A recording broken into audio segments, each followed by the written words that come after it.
টাকা কোনটা বলছে কেমবে কি কেমবে আনছি কেমবে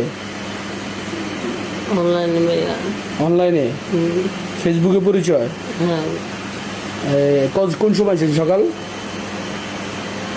আমি তো দেখিনি, আমি 8:30টার দিকে বেরিয়েছি। 8:30 বাজে। আপনি কি কাজ করেন এগুলা? না ভাইয়া, আমি করি না এসব। আপনি সুন্দর করে কথা বলেন। দরকার ছিল, বিশ্বাস করেন। স্বামী কষ্ট করেই প্রবাসে থেকে টাকা পাঠান স্ত্রীর জন্য। দিনরাত পরিশ্রম করেই স্ত্রীকে টাকা পাঠান তিনি। তবে স্বামীর দেওয়া সেই টাকাও তার হয় না, তার দরকার অনেক বেশি টাকার। সেজন্যই তো এরকম কাজ করতে পারেন তিনি। তবে কথায় আছে, চোরের 10 দিন গৃহস্থের 1 দিন। সেটাই মনে হয় এবার বাস্তব হলো।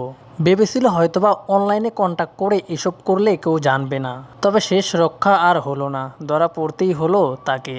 যারা স্বামীর অল্প বেতনের টাকায় সন্তুষ্ট না, তাদেরকে কি বলার আছে? টাকা কোনটা বলছে কেমবে কি কেমবে আনছি কেমবে অনলাইনে মেয়া অনলাইনে ফেসবুকে পরিচয় হ্যাঁ কোন সময় ছিল সকাল আমি তো দেখিনি, আমি 8:30টার দিকে বেরিয়েছি। 8:30 বাজে। আপনি কি কাজ করেন এগুলা? না ভাইয়া, আমি করি না এসব। আপনি সুন্দর করে কথা বলেন। দরকার ছিল, বিশ্বাস করেন।